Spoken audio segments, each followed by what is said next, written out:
Hi, everyone. It's great to see people joining us.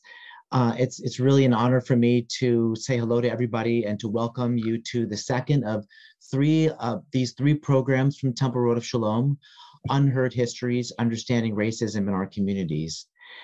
Last month's program was really, really amazing. We heard history lessons that we never got in school or anywhere else because nobody really talks about this. And these were lessons about our own neighborhoods. We heard about what it was like to be one of the first Black students to attend Yorktown High School, or what it was like to grow up in Halls Hill neighborhood and to be seen as the other in ways that many of us can't understand firsthand. In one moment that really affected me, one of our panelists shared what it was like for her as a kid to feel there were people who would never like her no matter what she did. And this really spoke to me and it touched me because we all have the need to feel that we're liked. And I could really feel how hurtful it would be, the emotional impact of experiencing racism, especially as a child. We learned how government policies shaped the housing situations that we have today in Arlington, how extensive and far-reaching the NAACP's work is, for example, and other groups. And we were challenged to show up and do something. I was struck by the openness of our panelists and their willingness to allow us in and share their frank and honest thoughts and experiences. There was a generosity of spirit in that and a sense of trust, and I hope that we can be worthy of that trust. And so tonight, we are joined by another team of people who will share with us what they know about the Falls Church community. I want to thank all of you for joining us, and I want to thank this very special team for coming to share with us, and also the group of lay leaders at Temple Road of Shalom who continues to work hard to plan and execute these incredibly informative and powerful programs. And so I want to turn it over to Julie Rosenberg to help us begin. Thank you, Rabbi Sachs, for the welcome, and thank you all for being here. Just a minute of background to explain what we're doing with this web series. This picks up on discussions that we had last fall on how we can actively become anti-racist and what we can do to tackle the power and policies that lock racism in our own communities. And so a few of us from Temple Road of Shalom have created this program so that we can all learn about our own communities and what we can do. So this is the second in a series. Each has a slightly different area of focus. They have a similar format, and all of them are designed to help us learn more about the racial inequities in our communities and what is our role in it. So I'm going to have Karen pull up the agenda just to be able to run through with you what we're going to cover with this super panel of experts who are going to take us from the past to the present and into a possible and aspirational, a future that I think we all would hope for. Gregory Lauer is going to talk to us, give us a historic framework, teach us about the history of the City of Falls Church, and a bit about the surrounding community. And then we're very fortunate to have some real stars in Nikki and Ed Henderson, who will talk to us about growing up in Falls Church and their foundation. And then the call to action panel, we have Letty Hardy from Falls Church City Council and Reverend James Page from Galloway United Methodist Church in Falls Church, Nina Janopal, who has extensive experience in affordable housing, and Olivia Scappa, who is a team member of the Social Justice Committee of Falls Church. The facilitator will be Karen Menicelli, my partner, because unfortunately Tracy Baynard has had an emergency and is unable to join us. But if you ever have a chance to catch Tracy, I really encourage you to do that. One thing I want to tell you is that the program is supposed to wrap up at 8:30, and then from 8:30 to 9, we're going to have Q&A. So we encourage you to stay on till 9, but I know that the reservation said the program ended at 8:30. One thing on some logistics, this is a webinar, so features you're used to in Zoom meetings are not available.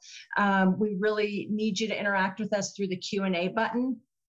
And then in the background, we're going to be going through the questions and comments and then shaping the Q&A session that will happen at the end.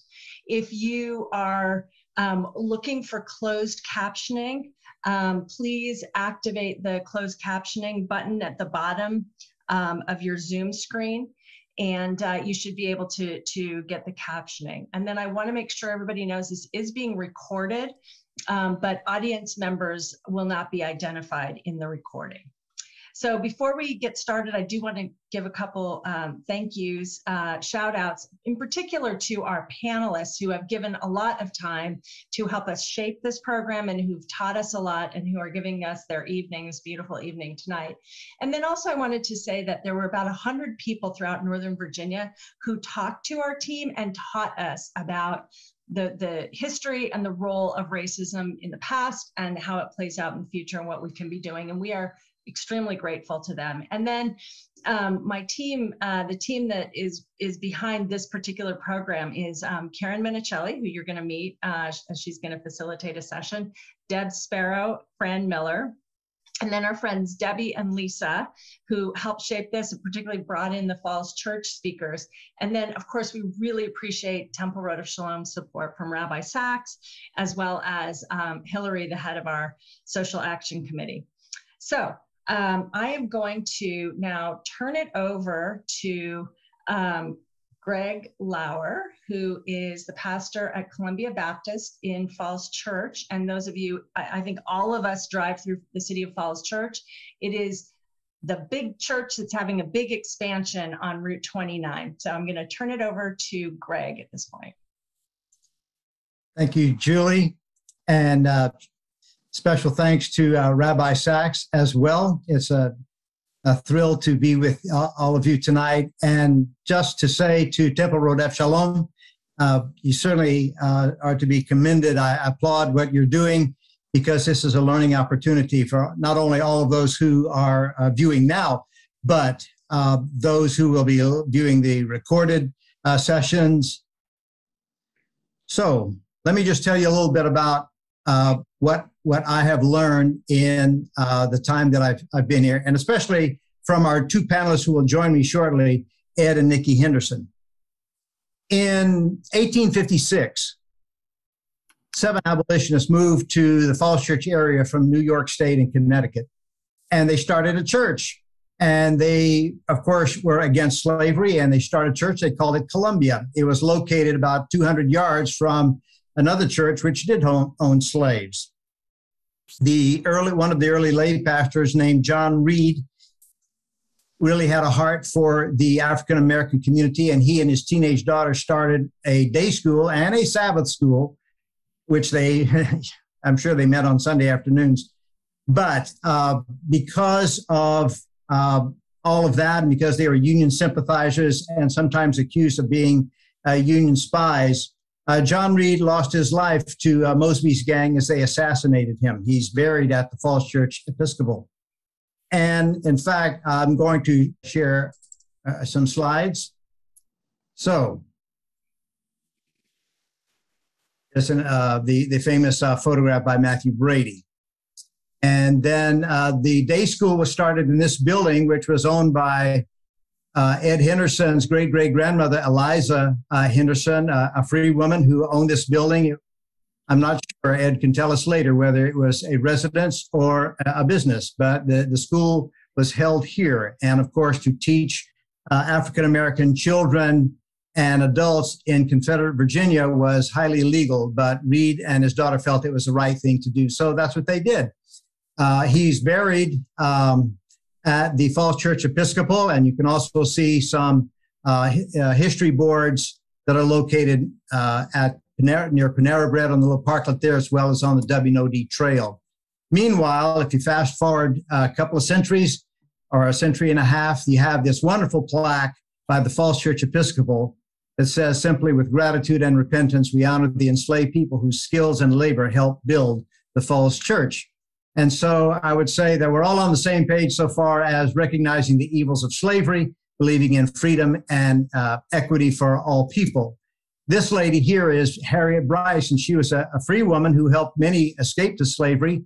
She owned land in the area, and after the Civil War, she helped to start Galloway Methodist Church. And later this evening, we'll be hearing from their pastor. One of Columbia's pastors at that time, Elder Hiram Reed, also was instrumental in helping this church get started. Now, in 1890, and this weighs, I think, heavily on the realities of a life in the little city.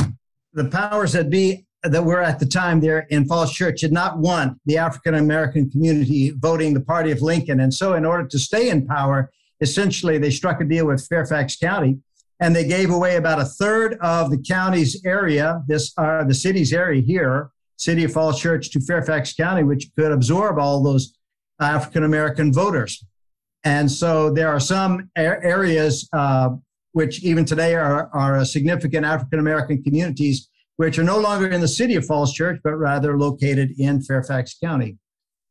Something else that's important is that in the early 1900s, these two gentlemen, Mr. Joseph Tenor and E.B. Henderson, teamed together with several others in that area to oppose a rather apartheid law that was being proposed by city officials. Basically, would require all African Americans to live in a certain area. And so they got together to oppose it, and they were successful. And this group eventually became the first rural chapter of the NAACP.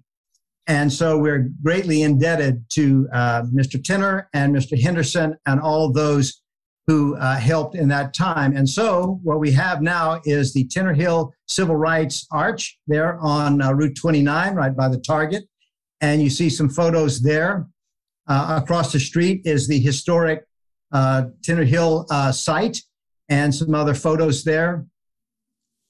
And Ed and Nikki may have something to say about that as well. It was my privilege to be a part of an unveiling of the special history plaque there at the Tenor Hill site this past January on King Day. It's my honor to give the invocation and read from Jeremiah chapter 9, verses 23 and 24.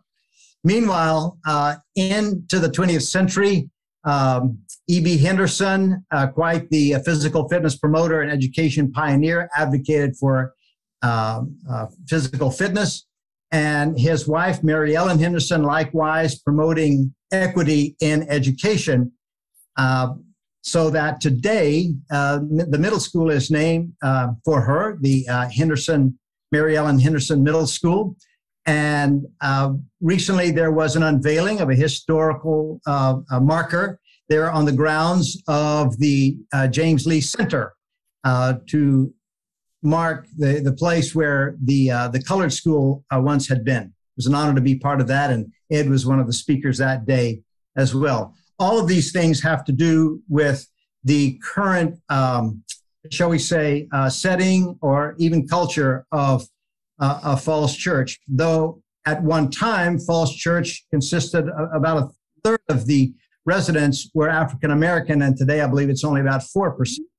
We could tell more stories of local businesses, free people who own stores, a blacksmith shop, barber shops. We could talk about the biracial guard during the Civil War, many accounts of escape from slavery. There were land purchases, sometimes necessarily using white friends. I've learned so much from Ed about eminent domain in Black communities like schools and roads and government buildings, and he may have a word to say about that too, such as the way Route 29 came to be. That is to say that we have a lot to learn from history, not just so that we can know some more facts, but so that we can live out the truth, hopefully from what we have learned. So I always like to include these quotes here. From Frederick Douglass, of course, I would unite with anybody to do right and nobody to do wrong. Very simple, straightforward approach. And from Dr. King, the time is always right to do what is right. I'm going to show this slide here just because it has lots of references. Most significant in my mind is tenorhill.org, and the rest of those are there. And I'm sure that this will be made available to everyone later on. So having done that, let's bring on our panelists, Ed and Nikki Henderson. Let me tell you a little bit about them.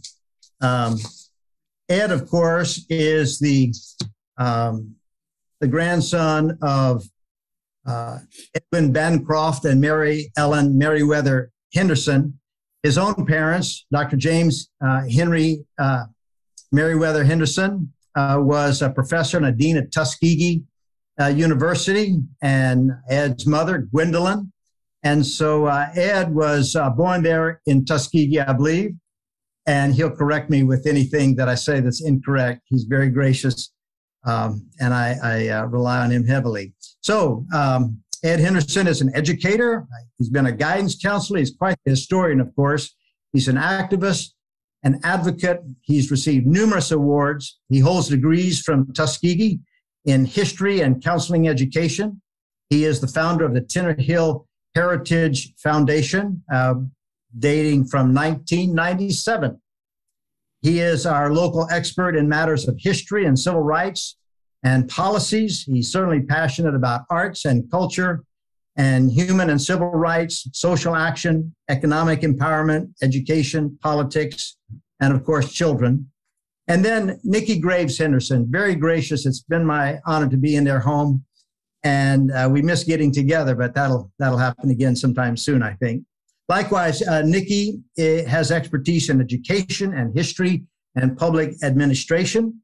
And she holds degrees from the University of Maryland at College Park, and get this, from Baruch College in New York City and Siena Heights University in Michigan. In 2017, in response to the mess in Charlottesville, she established the Social Justice Committee of Falls Church and vicinity, and that is under the auspices of the Tenor Hill Heritage Foundation. It's all about history, heritage, and hope, and healing. And so I thank each of them for being with me tonight and for their friendship and their graciousness to me over, I guess we've known each other maybe 10 or 12 years now. They've had to put up with me, and I appreciate them very much. So Ed and Nikki, you're there from your historic Henderson house. But tell us a little bit about your family, anything that you'd like to add in addition to what I've shared, and where all that you lived. So Ed, we'll start with you. Okay. Okay, am I on? Okay. Yeah, my family has been a part of, I can trace my family back to Native Americans. In the book by Vincent Fireside, it is quoted that my oldest relative was the uncle of Chief Powhatan, a man named Mimito. And years later, his great-grandson was killed to clear the Indian presence from the Fitzhugh plantation, which was the largest plantation in Fairfax County. The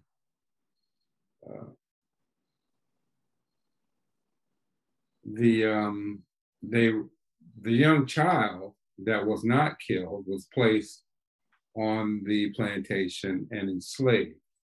Many of the others that were commingled, and that were the Foote family. The Foote family, Frederick Foote, owned 40 acres at what is now Seven Corners.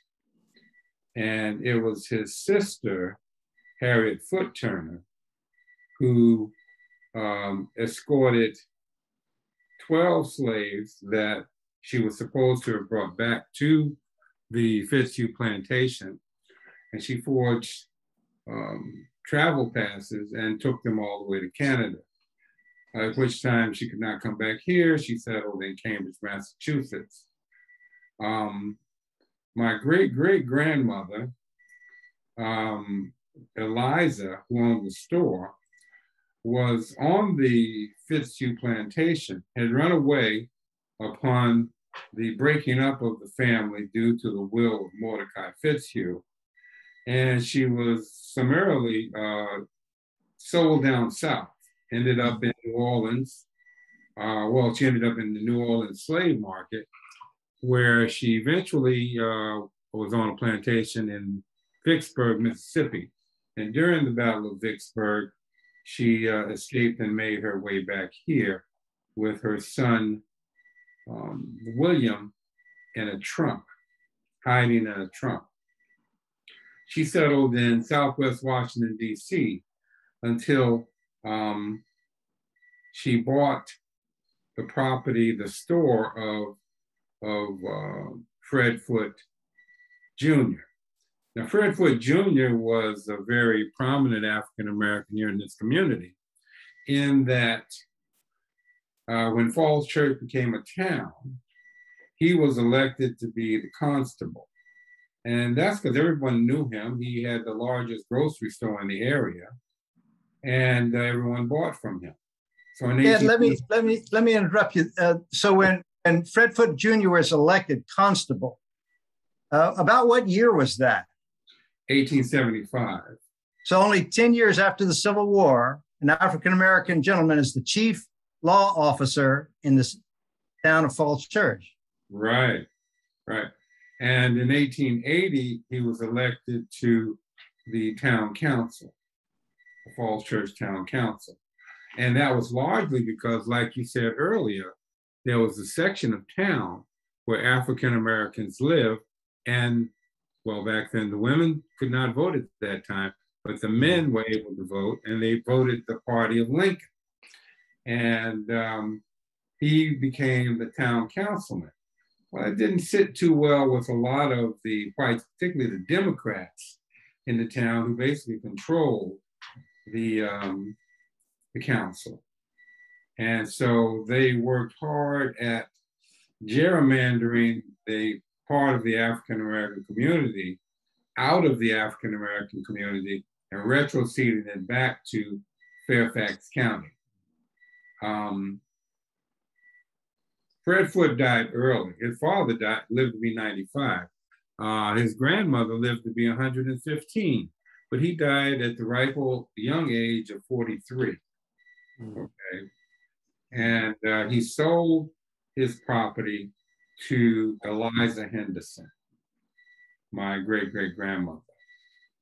When Columbia's lay preacher, John Reed, he was a farmer and preached a little bit, I guess he got to know people in the Black community, and Eliza Henderson would have been one of them. Possibly. But see, she, after coming back from Mississippi, she settled in Southwest Washington, D.C. Uh-huh.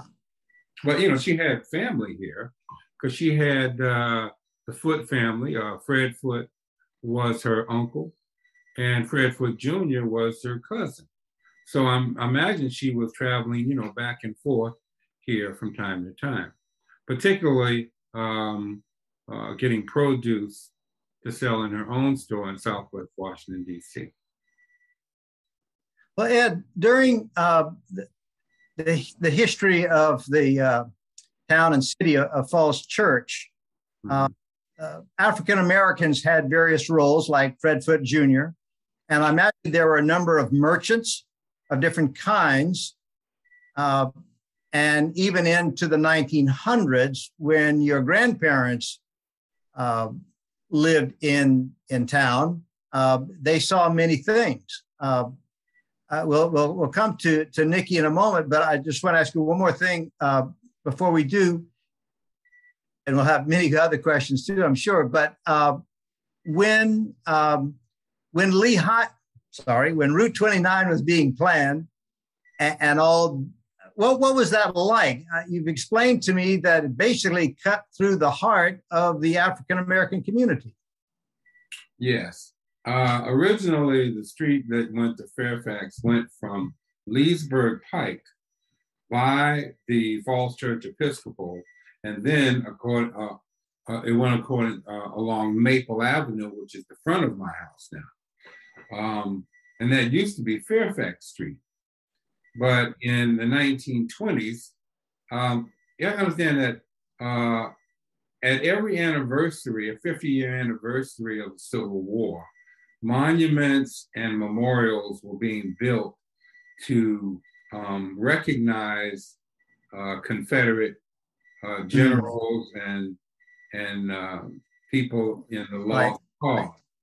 And there was a movement to create a national highway dedicated to Robert E. Lee. I have an engineering map of the section in Falls Church where they redirected Fairfax Street and came right through the African American community, taking a portion of my family's land as well, where I live. And it cut off the house. The house was on one side of the street, and the barn with the cow and the chickens was on the other side of the street. And this map shows the plats and the names on of the property owners. And you can tell it was taken by eminent domain because on either side of the road that was cut, it's the same name. Okay, so that was very illuminating, and maybe I can share that later, and that map for the temple to show. Well, thank you, thank you. Hi there, Nikki. You'll need to unmute. And thank you for being a panelist this evening. We'll get back to Ed in a little bit here, but just want to check in with you. Now, you did not grow up in Falls Church, I don't think. Where were you born? Where did you grow up? I was born in Detroit, Michigan, and that is where I grew up. And I moved to this area to attend graduate school at the University of Maryland. I was working on my doctorate in racial identity and racial socialization, studying that at the University of Maryland, College Park, when I met Edwin and became totally enthralled with the history of this community.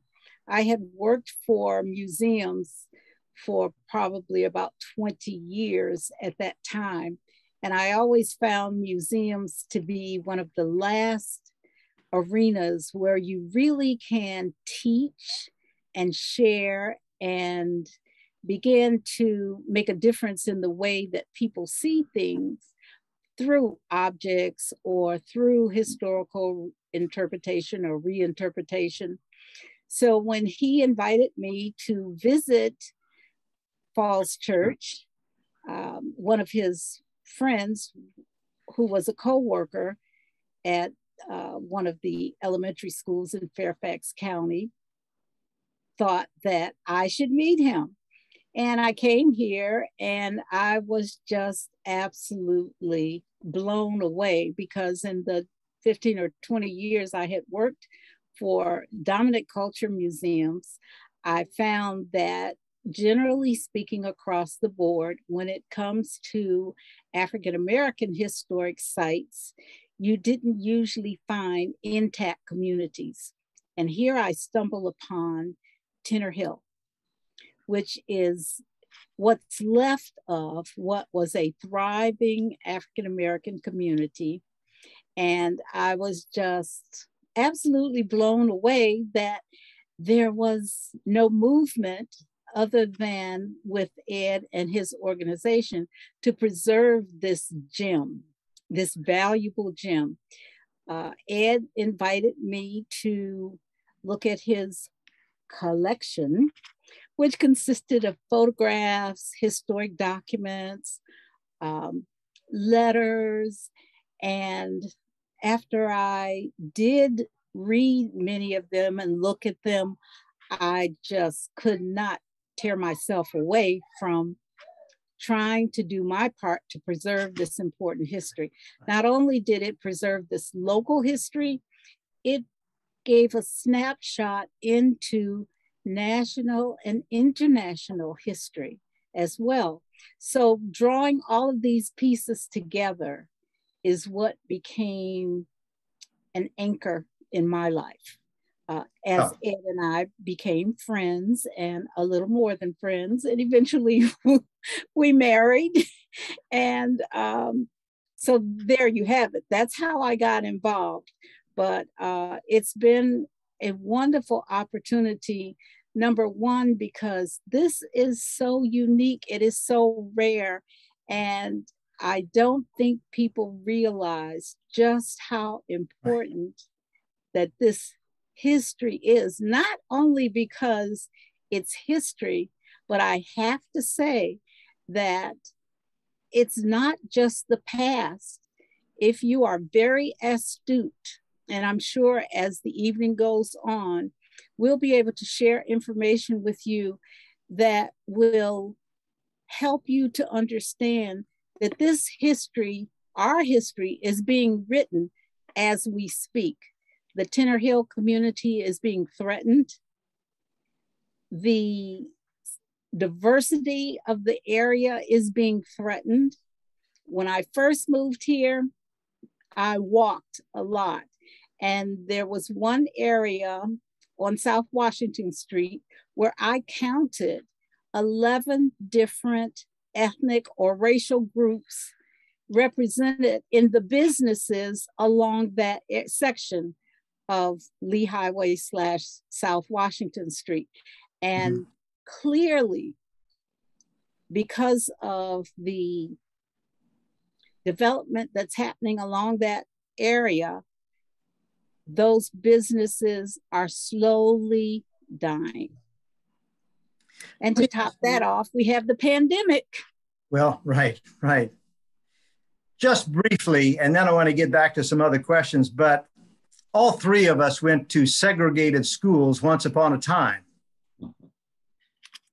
As a youngster or a teenager, what was that like, whether that was in Michigan or in Tuskegee or any other place you may have lived? I mean, I grew up in Louisiana. We didn't integrate until 1969.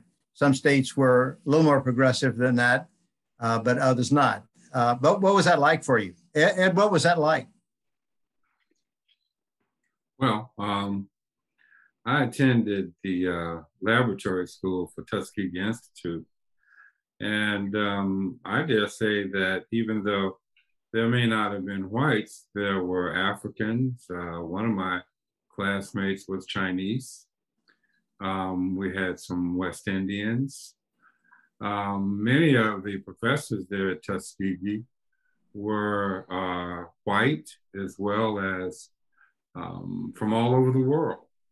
So my microcosm of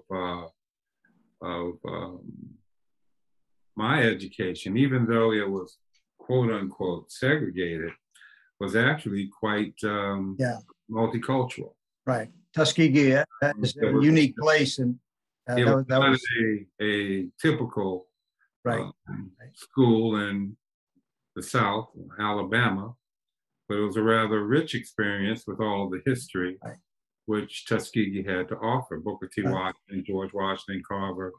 My father was director of the Carver Research Foundation, as well as a professor. So, really unique, a blessing. Education. So, and that was my world. That was my oyster. You know? Nikki, now you grew up in Michigan, around Detroit. Yes. I grew up. What was that like?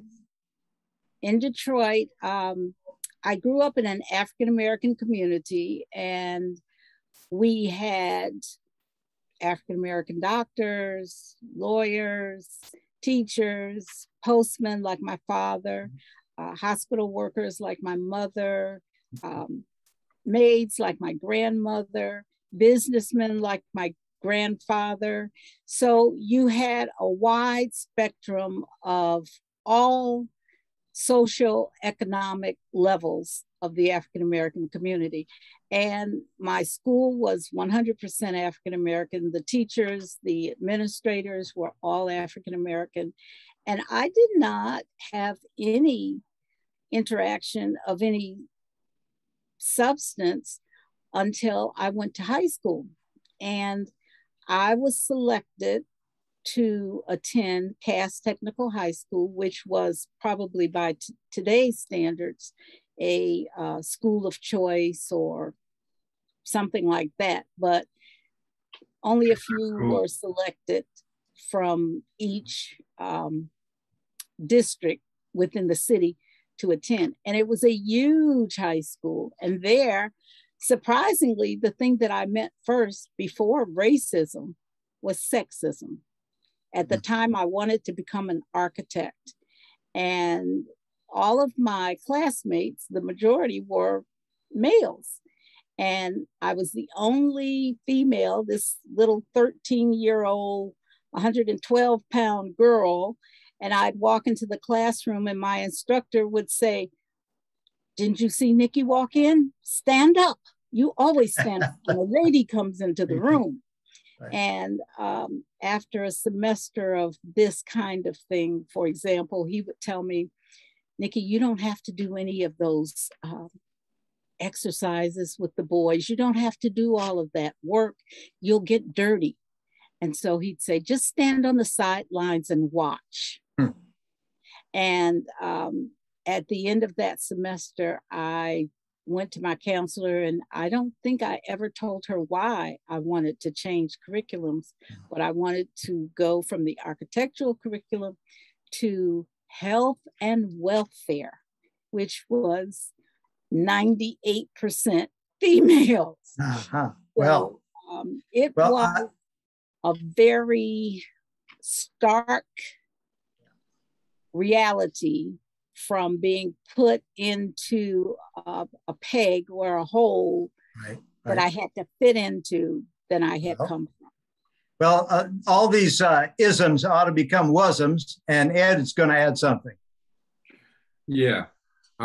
Tuskegee was about 90% African American.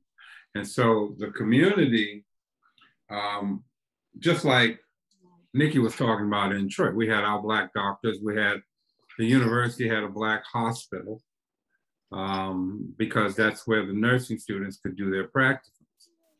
But also, in 1958, the town of Tuskegee gerrymandered 99.8% of all the African Americans outside of the voting area to be in the town elections. And there was a court case that went all the way to Supreme Court, Lightfoot versus Chameleon.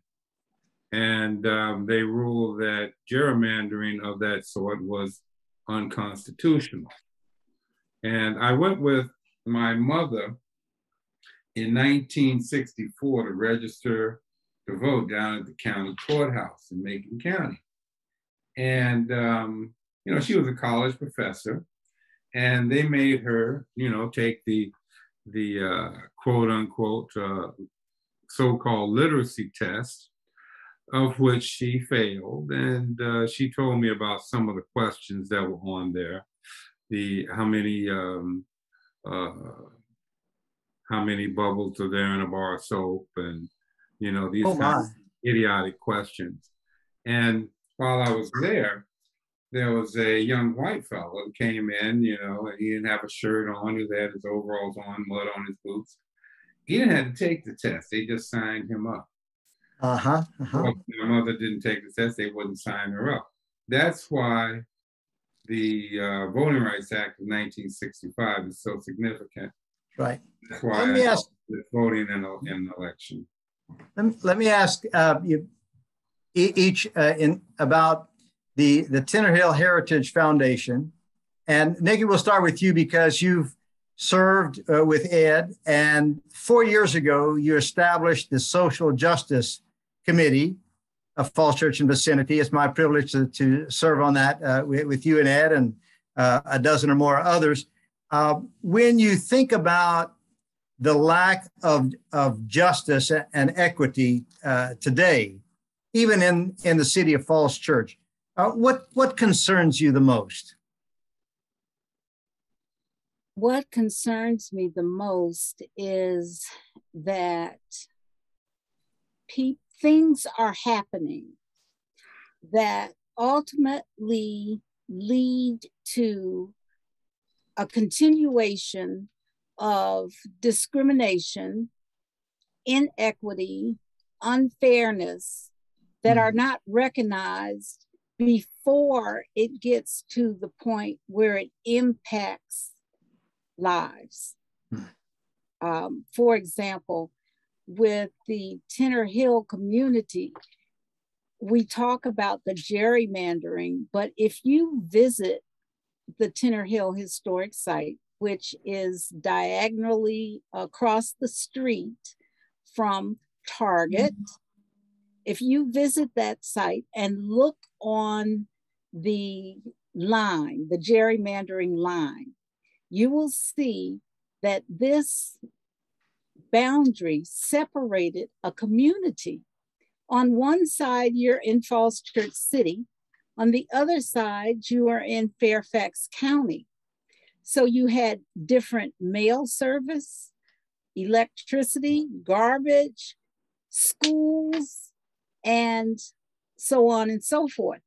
Those things are still being perpetuated today in a different form.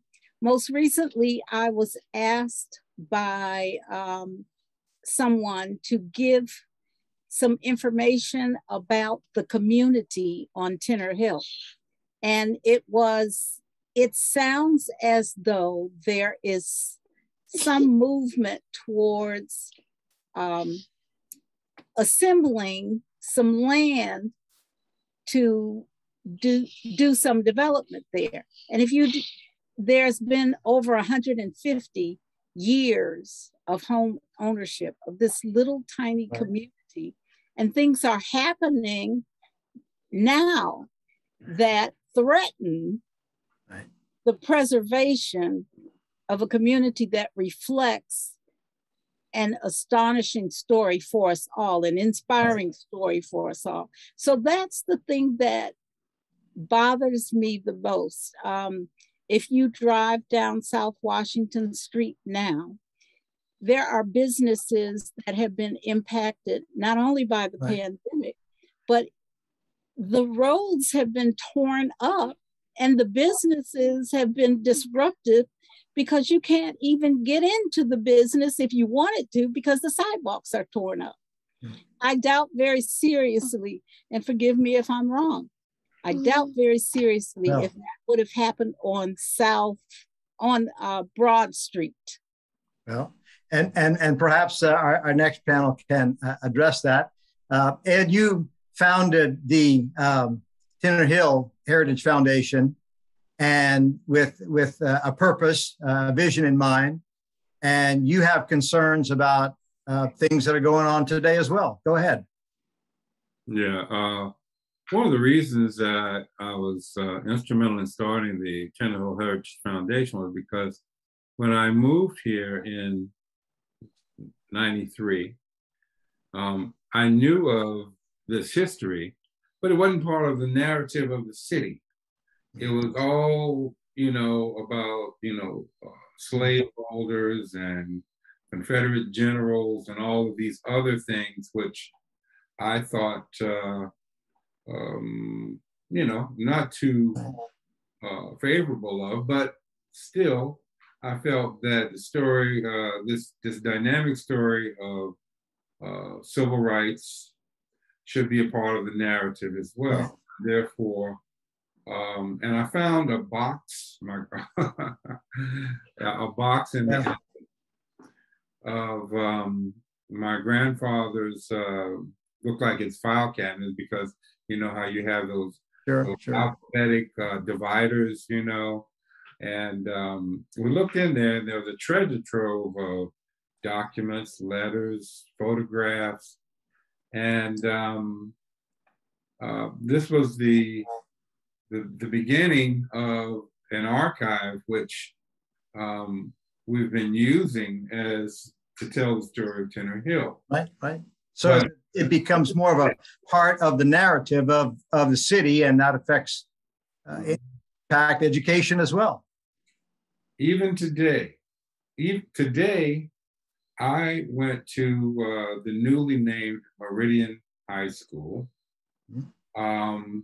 to support a group of students who were protesting and conducted a walkout in protest of racial assaults by students on that campus.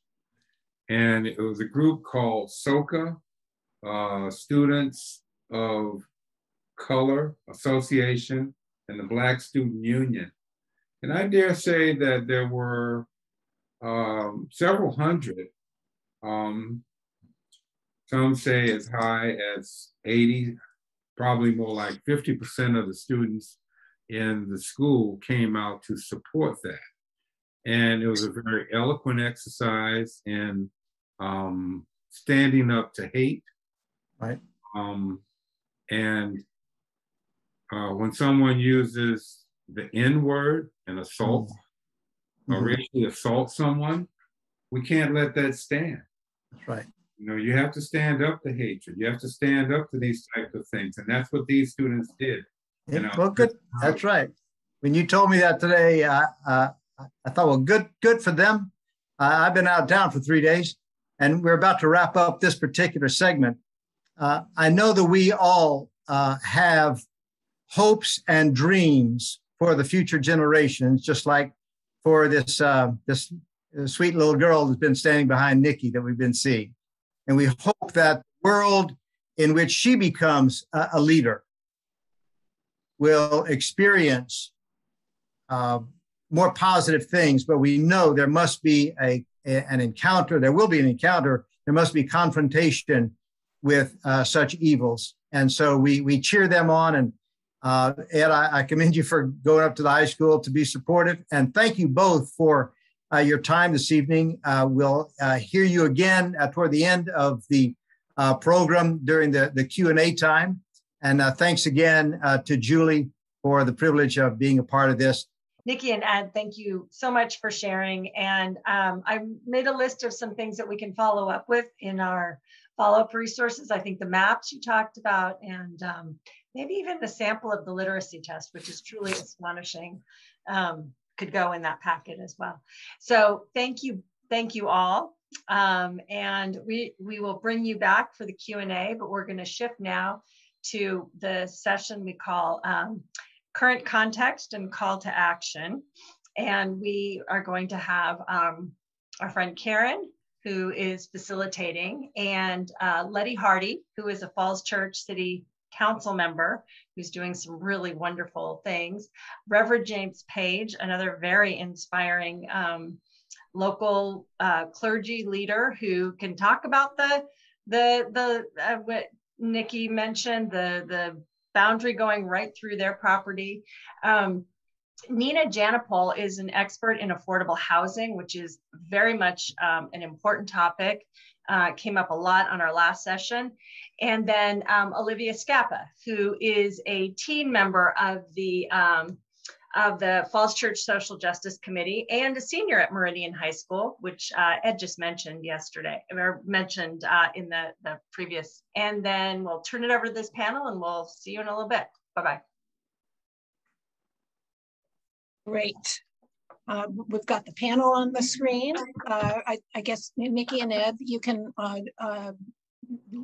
move your and mute and turn off your video, and then we'll be fine. What we've learned over the course of our research, and also the seminar, webinar, and the one before, is that racism is baked in. It's intentional, it's systemic, and it takes people to disrupt it. And what this panel is about is we'll be talking to some disruptors. And I'd like them to introduce themselves. Julie mentioned their names, but why don't we start? Reverend James, tell us a bit about yourself. I am James Page, the pastor at Galloway United Methodist Church, right here at the intersection of Annandale Road and Hillwood Avenue. I am part of two groups that deal with racism within the Northern Virginia area, and I'm also part of one that's dealing with racism in the state of Virginia, just to bring awareness to what's going on. Terrific. And Olivia, I'm working my way around to Letty, which we want to give her some time to talk about what's going on. Olivia? Hi, good evening, everyone. I'm a senior at Meridian High School, and I'm the student representative to the Social Justice Committee at Tenor Hill. And I'm also the social media manager of Welcoming Meek Falls Church. Great. And Nina? Hello, good evening. I spent the last 14 years as CEO of the Arlington Partnership for Affordable Housing, which, despite its name, actually does affordable housing throughout the DMV and has a couple thousand units. And a personal and professional passion of mine has been working for creating more opportunity, particularly in Northern Virginia, and identifying the lack of housing and our unjust housing systems that have really led to racial division in our community and an uneven landscape of opportunity. Terrific. So Letty, we want to turn over to you to talk about what's the current context of this the desire for racial equity in Falls Church City. Great. Thank you. Can everyone hear me? Mm-hmm. Great. So I'm Letty Hardy. I am one of 7 members of the Falls Church City Council. So we are the elected governing body in the city of Falls Church. And so thank you to Temple Road of Shalom for really keeping this at the forefront. I think as evident by, frankly, the waning activism and yard signs since kind of last summer's reawakening, I think it's just really important to continue this conversation and ensure that the community is really thinking about and still doing more.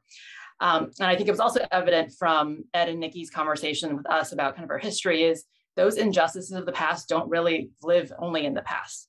It is very much pervasive today.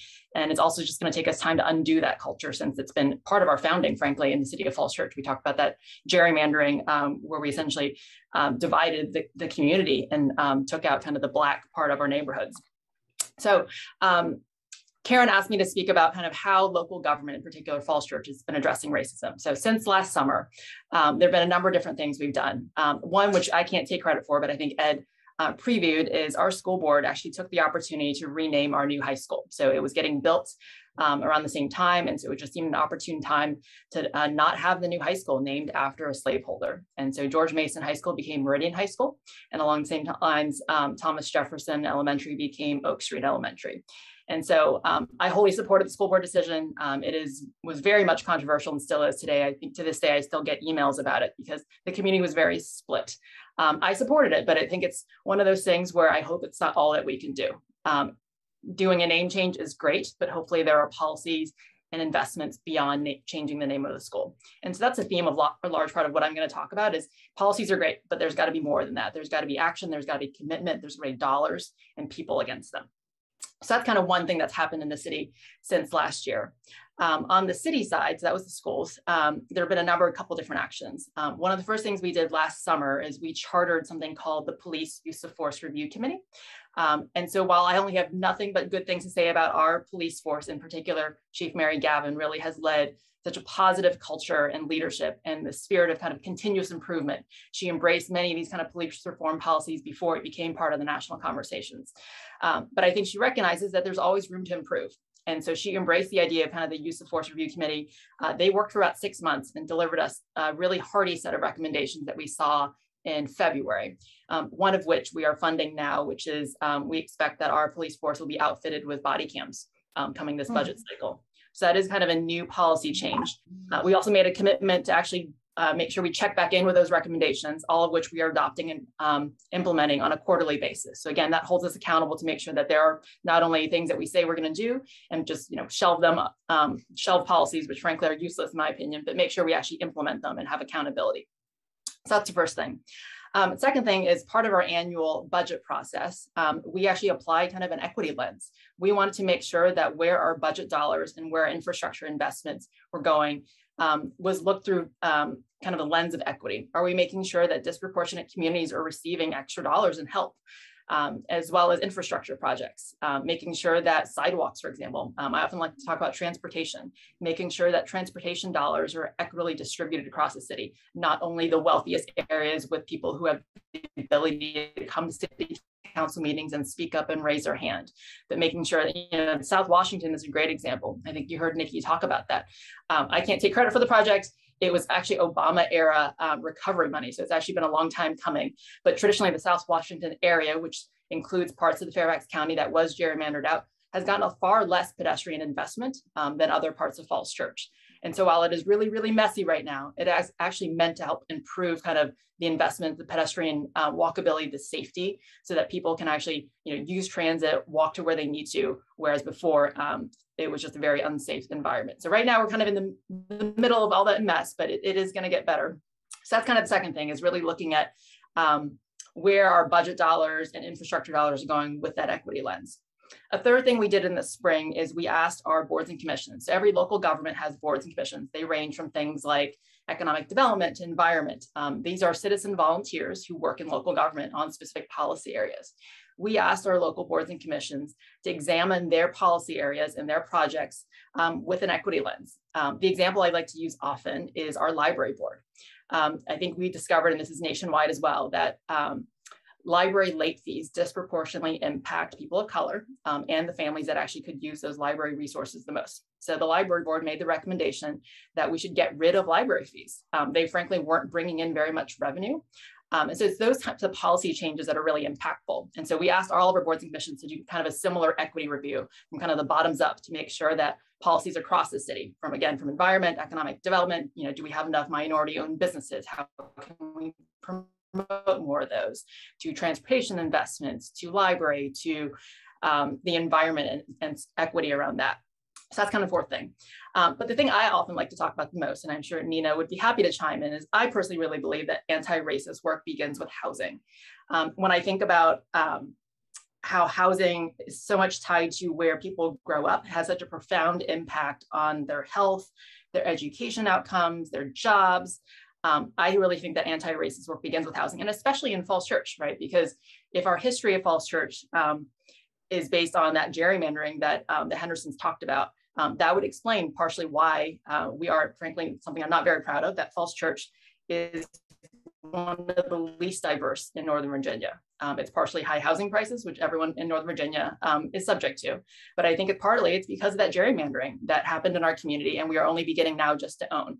So on the front of housing, and again, I'm happy to talk all day about this, and maybe we can get to more of it in the Q&A.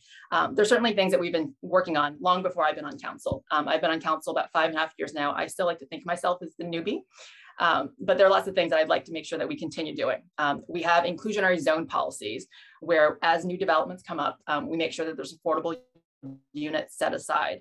We have nearly doubled the the percentage that we're getting in that inclusionary zoning. So that's something I'm very proud of.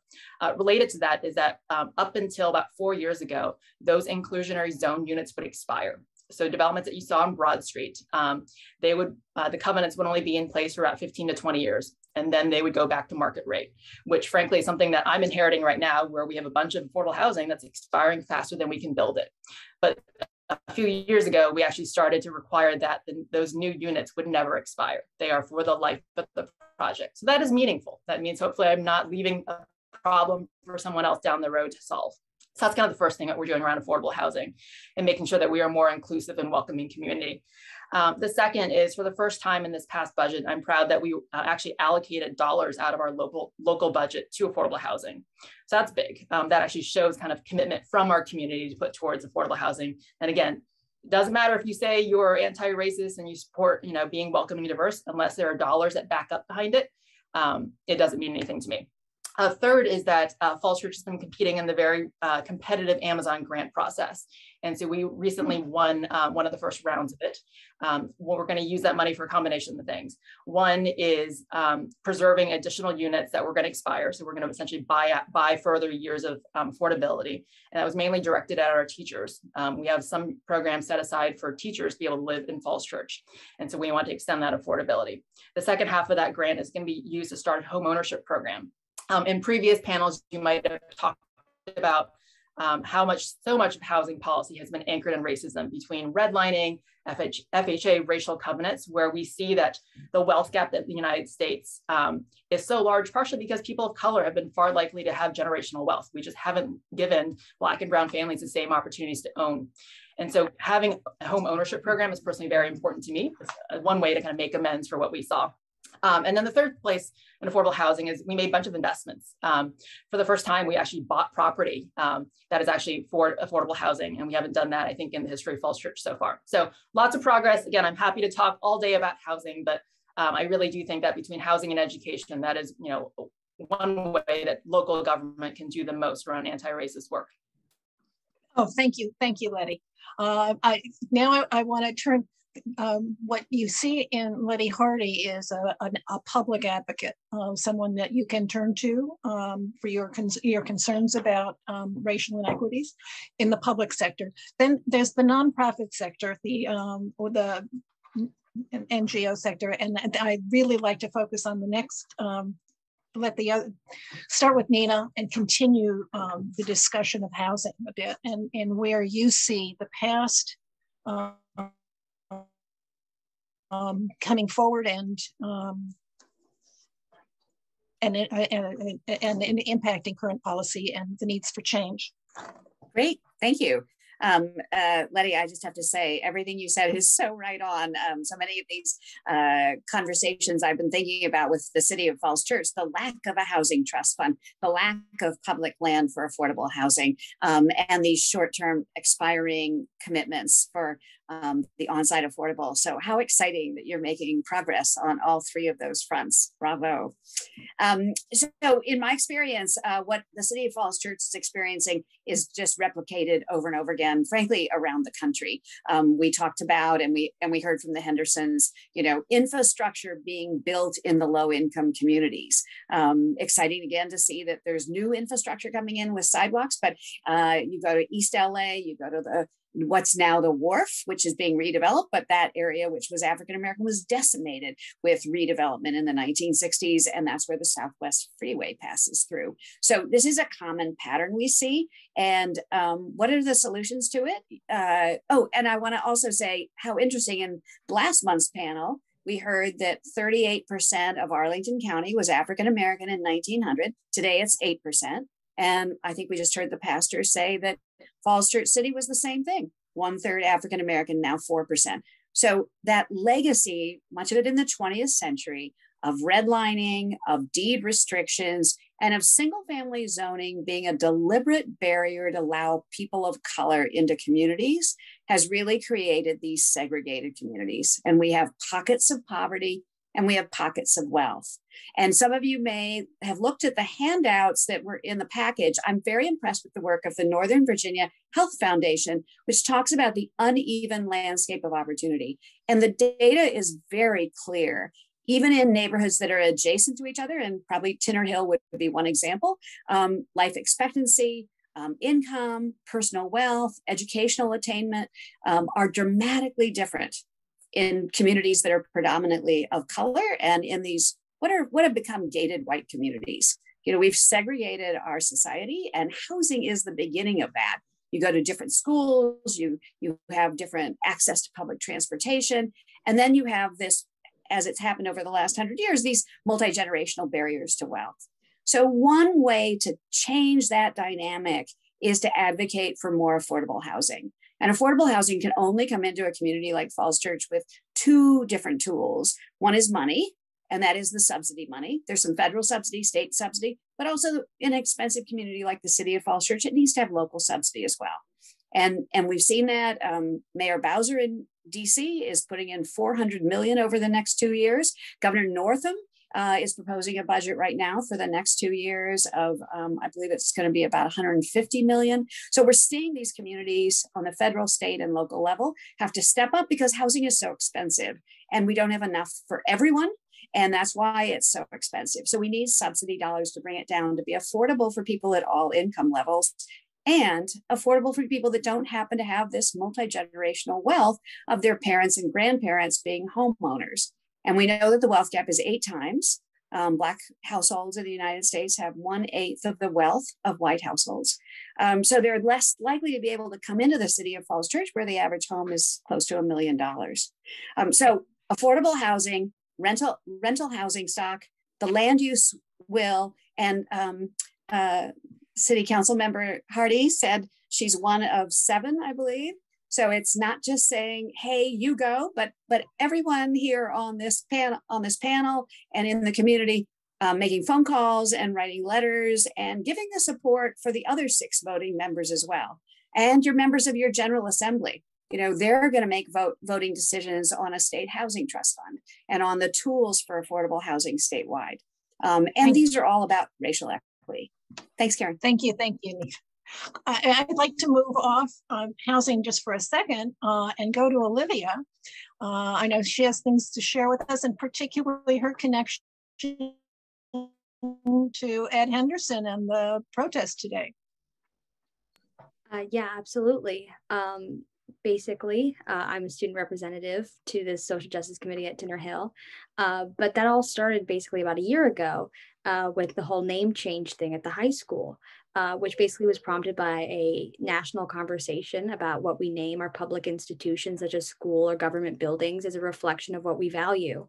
And so what this national conversation sparked was a local conversation about whether or not it was appropriate to name our high school George Mason High School. And going into that, I had sort of an expectation that my student body would be pretty supportive of this, but that did not end up happening. It was very controversial, especially amongst kids my age. A lot of students who were very supportive of a national conversation about systematic racism were uncomfortable talking about it on a local level and actually making tangible changes to our school. And so this basically prompted me to do a little more research and be more involved in how we can improve social justice conditions here on a local level. And that basically made me construct 3 main criteria for why it's so hard, especially for people who are young like me, to accept changes in social justice. 1, it's difficult to address the limitations of a local institution. There's a lot of traditionalism or nostalgia associated with these things, even for people who are young like me. And so it's very hard to be vulnerable and, have a open and honest conversation about how we are participating in racist systems and how we can dismantle those. The other thing was there is no community or generation that is immune from racism or bigotry. I know there's a lot of conversation about Gen Z, my generation, being the most tolerant generation. And I think maybe there's a little credence to that, but I don't think we're immune from intolerance. And so basically, when I went into student activism, I had to figure out how to address my generation and say, you are not immune from racist ideas, or you're not immune from holding, intolerant beliefs. And so that led me to the Social Justice Committee. And I admit I walked in a little ignorant, but it was a great opportunity for listening. And that led me into Welcoming Week Falls Church. And that helped me connect more with people my age through social media, because that is the best tool to connect, young people like me. And we ended up raising last year 9 tons of food for immigrant and refugee communities here in the Falls Church area, which was very awesome. And one thing that Mr. Henderson did bring up was today there was a walkout to protest abusive language, but also the administration's response to these abusive actions. And I think that was something that really struck a chord with me, because what prompted me to join this conversation about social justice was how our school is failing minority communities. And it was an example to me of how a name change just isn't enough. There has to be real administrative changes and how we respond to racist abuse and how we can support minority communities. Terrific. I admire the work that you're doing and the courage it takes to do so. I'd like to turn to Reverend James.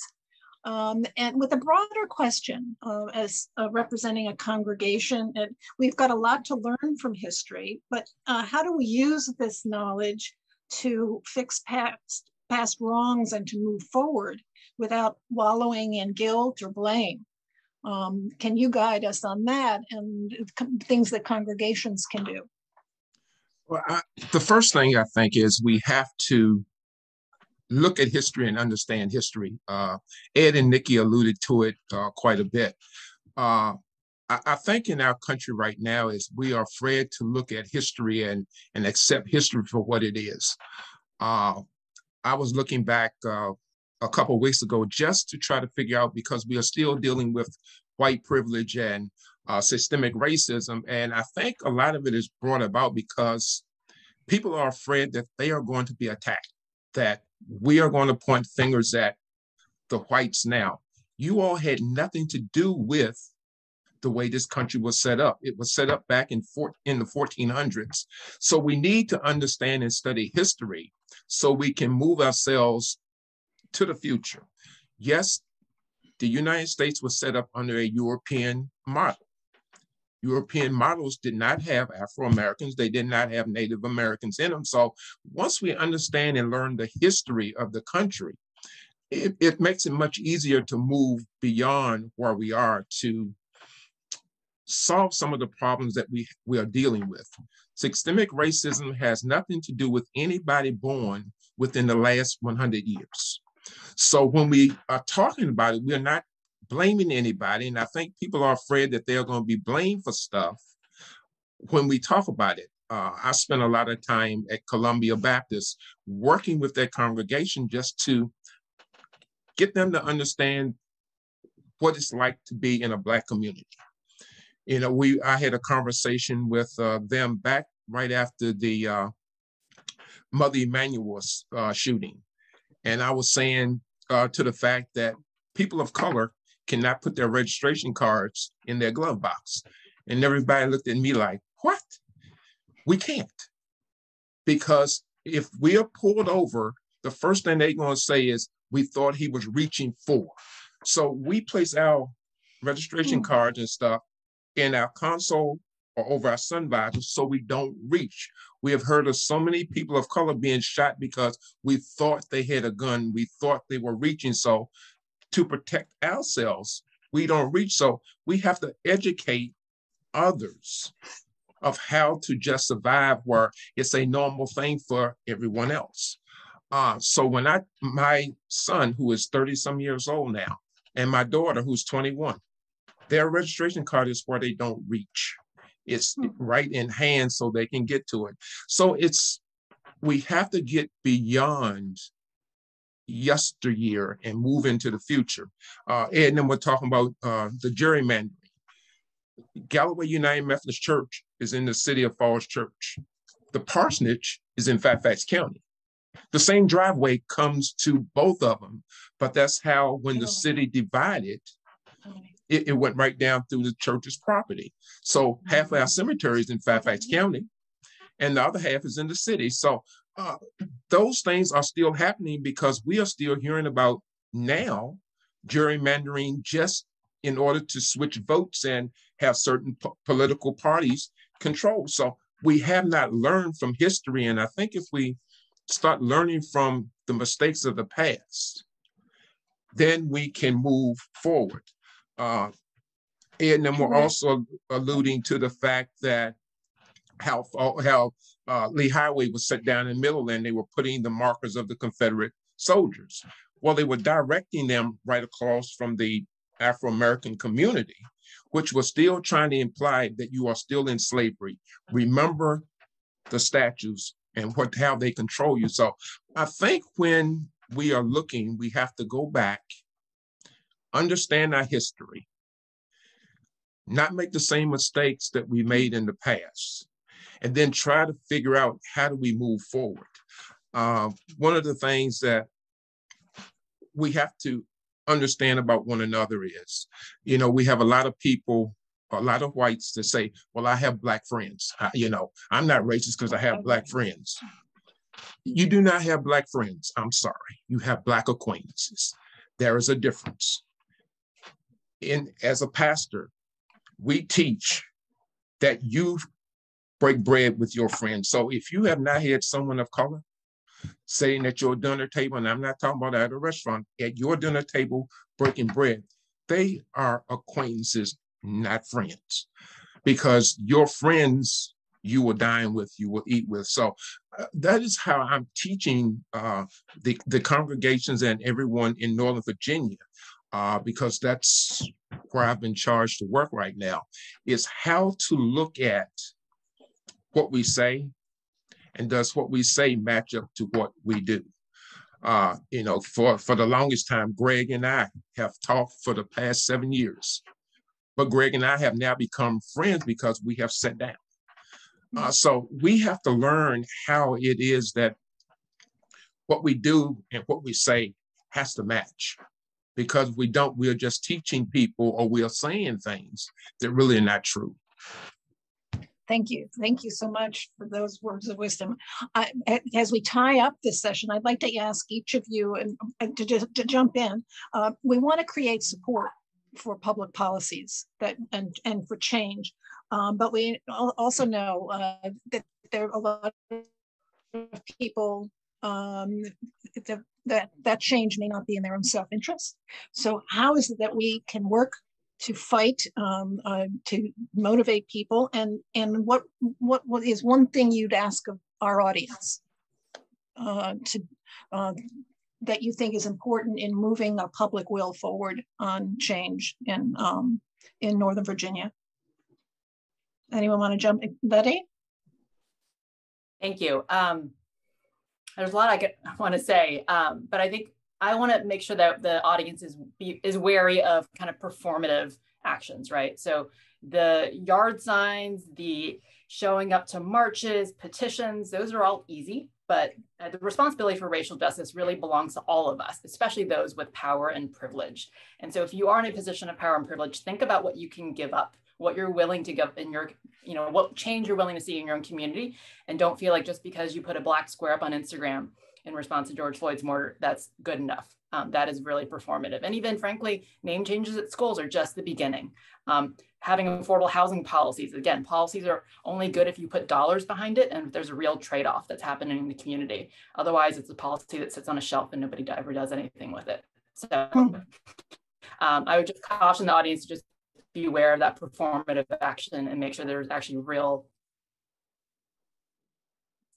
I would also add, you know, get involved with organizations that are lifting up the voice of people of color, the NAACP, and there's a lot of groups for the Hispanic community as well, Tenants and Workers United, because I think it's important to not speak for other folks. That's one thing that we've learned as well. So we know that there are way too many, and I'm one, white homeowners that have the opportunity to speak to elected officials, show up at events, write letters, and get engaged.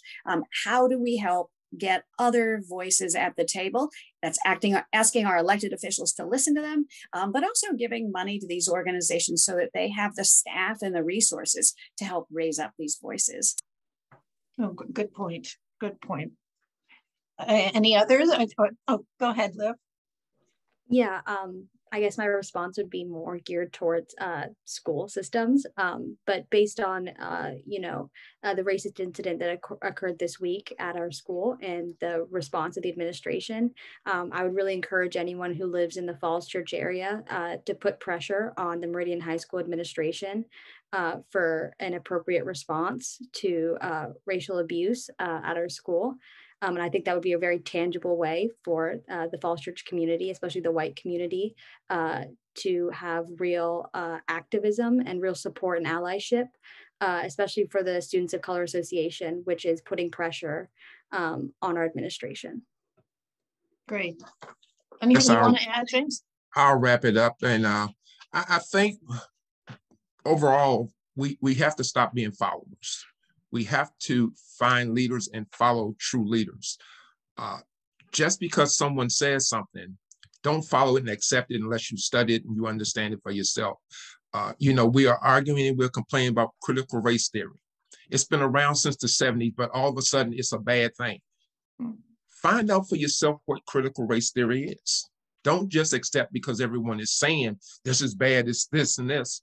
Learn what it is that you're saying. Make sure you're talking the truth and not following someone else's lead and saying stuff that's really not true or because you haven't studied for yourself. So my thing to close out, I guess, would be stop following advice that you haven't studied or you do not know is true, because that will lead to a whole set of problems that you never thought about by just following someone else's lead.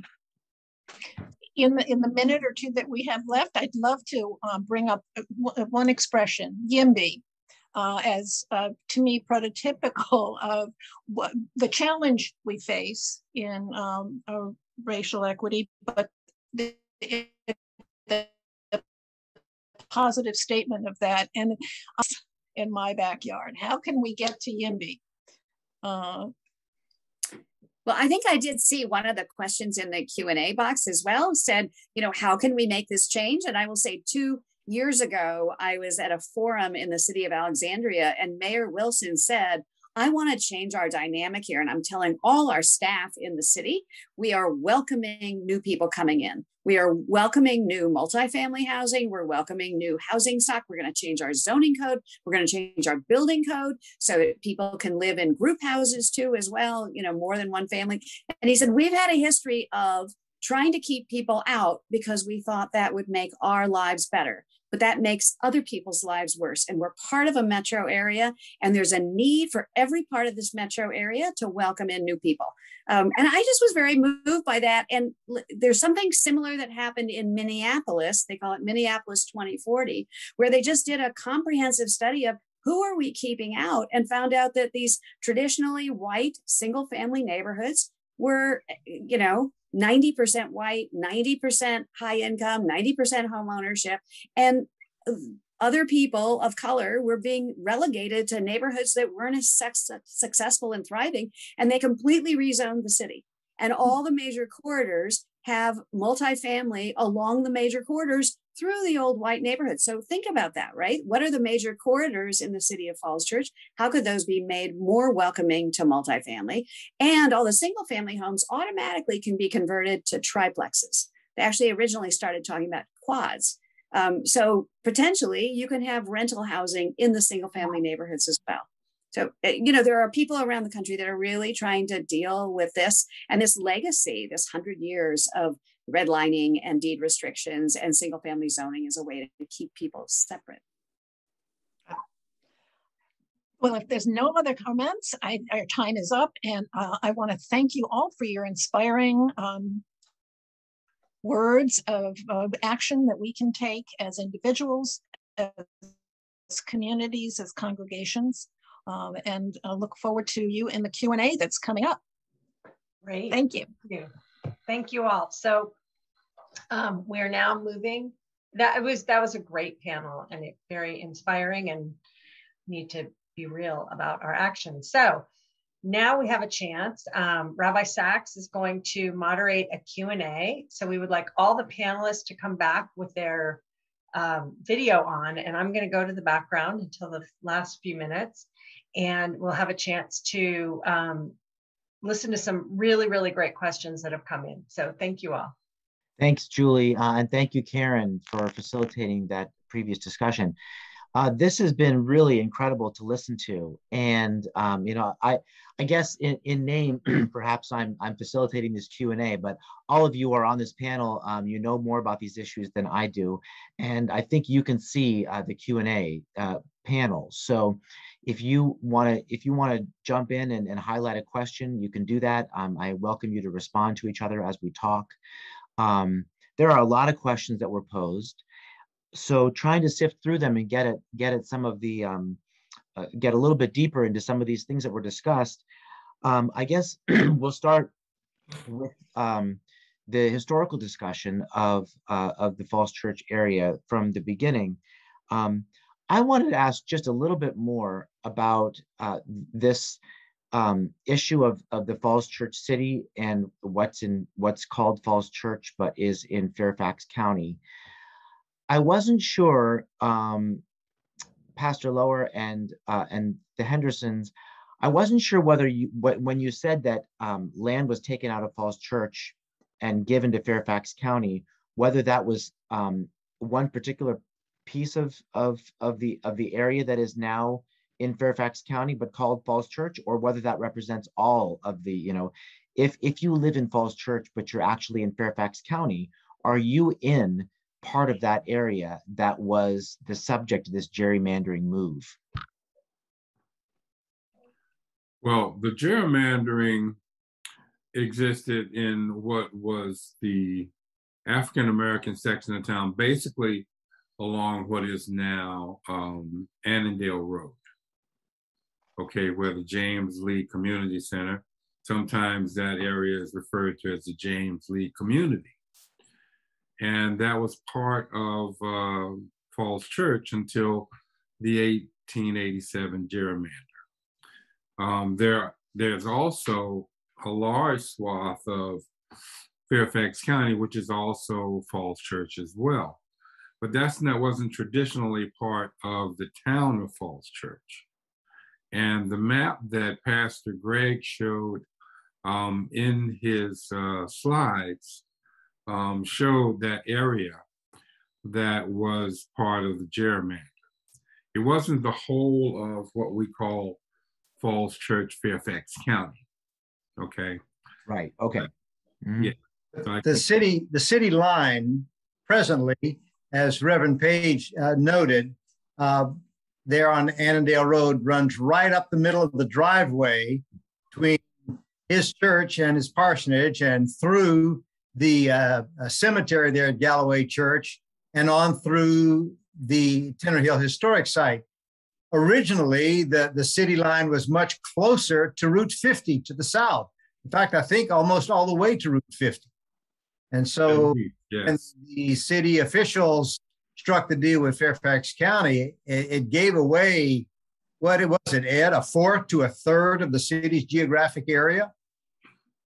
We say a third of the land mass of the town was given back to get rid of the African American vote. Now, everyone said that it had to do with politics. It wasn't about race, but when all of the Republican voters that they were trying to get rid of were basically the African Americans, then you decide.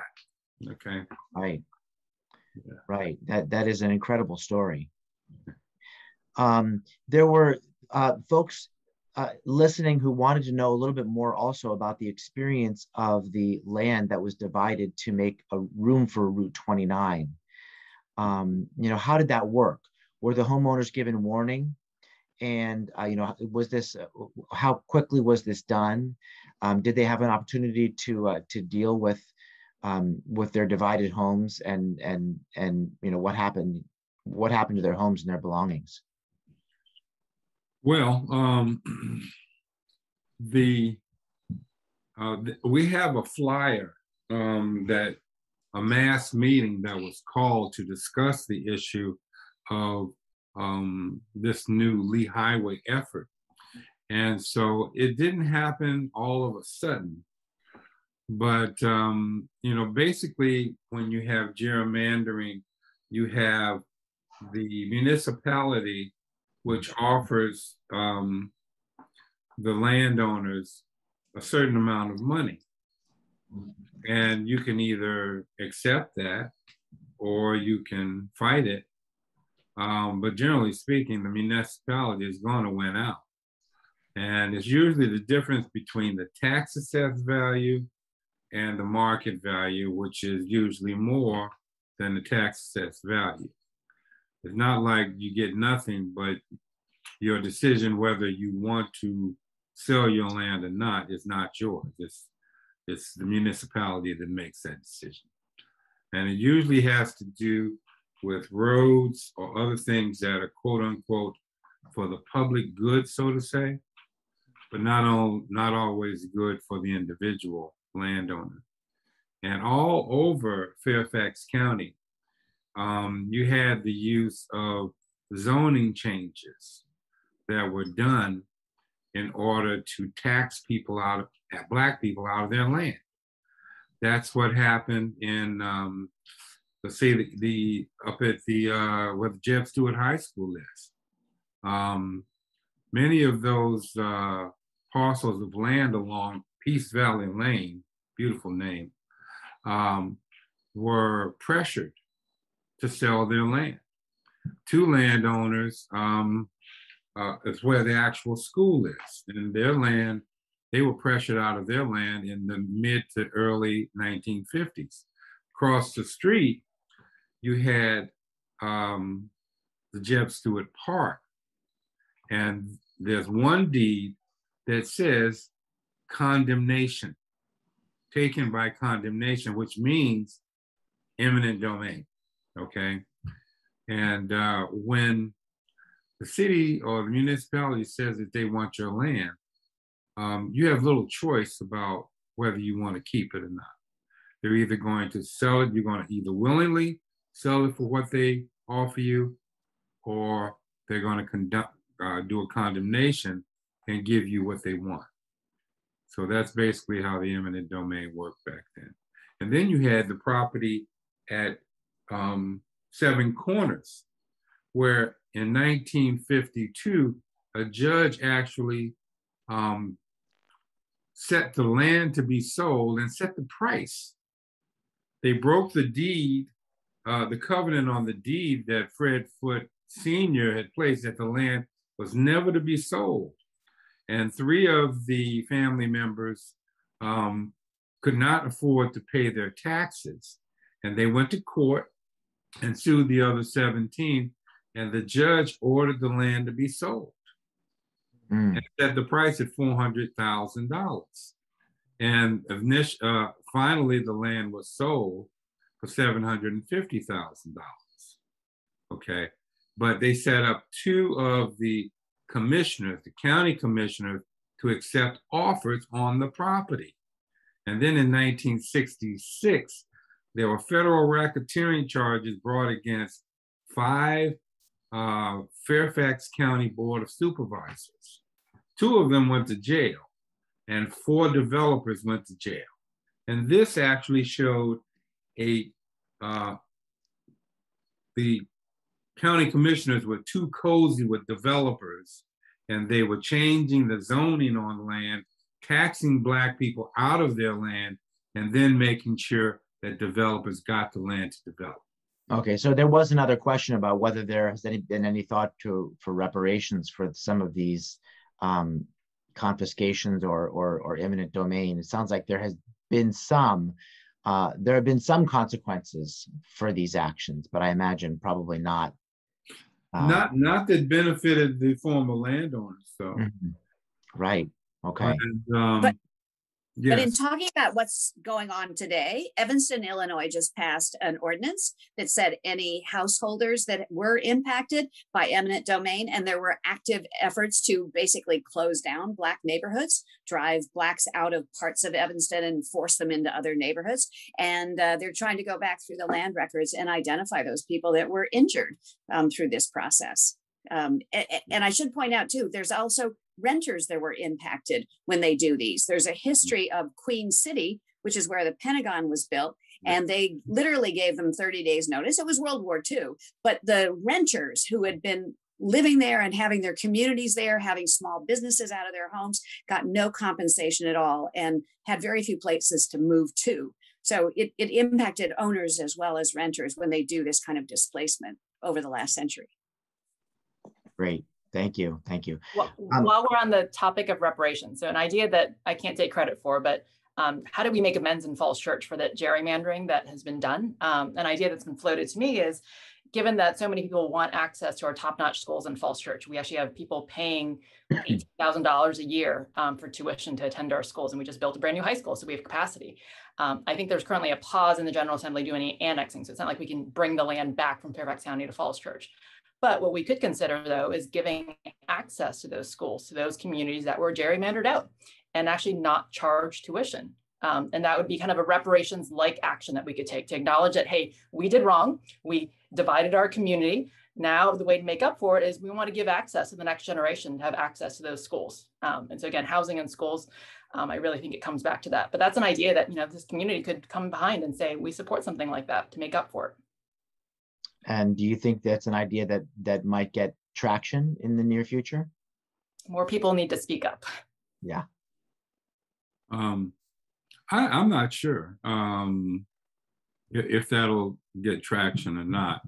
Just like there are many African Americans that qualify to go to Thomas Jefferson, but do they want to go to Thomas Jefferson?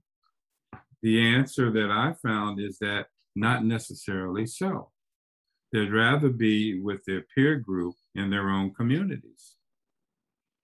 And I hear you, Ed. yeah.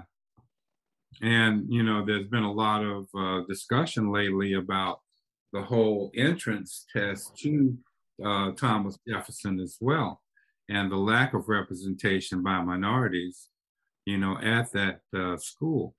Well, a lot of times students of color find Thomas Jefferson not necessarily to be a welcoming community. And there have to be resources also to help them, to accommodate them in making the transition to that educational environment. That makes a lot of sense, yeah. We have a question about affordable housing. Of course, this is one of the big questions that we always have about affordable housing, and about exactly what does that mean? You know, what are the numbers? You know, what constitutes a piece of affordable housing in the kinds of projects that I guess Councilwoman Hardy and Ms. Janapal are talking about, and what residents would actually be able to live there? The typical federal and state funding programs target people, this is a term of art and it's a little nerdy, under 60% of area median income. That's a number that HUD changes every year and is defined in every different metropolitan area differently. In Metro DC now, that is for a family of 4 under about $75,000 a year. So that is who you typically want to target. And frankly, in a lot of our communities, we're looking at how people at 30% AMI, that is a family of 4 earning under $40,000 a year, which is kind of an unbelievable number, but there are families that live on that. And that kind of subsidy takes even more subsidy to allow folks to live there. And I do want to mention that several municipalities in the area, DC, Montgomery County, and Arlington, have rental subsidy programs. So that's another form of equity, not just building affordable housing, but creating a housing rental voucher program. And then if the City of Falls Church added that, that means that someone can use that voucher, stay in a market rate unit, but only pay what their income allows. It's another piece of the equity puzzle. Yeah. And if I could just jump in, I feel like affordable housing often just gets a bad rep, right? Because it feels like it's Section 8 housing. These are our teachers, our service workers, many frontline employees from COVID that can't afford to live kind of close to where they work right now. And so that we've been targeting, as Nina said, kind of 60% AMI, but I think we actually recently approved a project that goes deeper than that. So that's something that we are starting to make strides in, where we're going down as close to 40% area median income. So that's something really important too. That sounds like a big change, yeah. Also, when we are talking about affordable housing in a place like Falls Church, the way to get traction for that and push that is we're going to have to convince people that affordable housing is bringing in people that need to live there. Because a lot of times when you start talking about affordable housing in a place like Falls Church, you start using terms like, well, the wrong type of people are going to come in, and you're going to get the pushback from the people saying my property value is going to fall. So we have to make sure when we are talking about this, that we're talking about it in a way that doesn't put fear in people that these houses will be safe for people that are coming in, because we can use all kinds of terms to try to keep people out of our communities that need to be in. Yeah.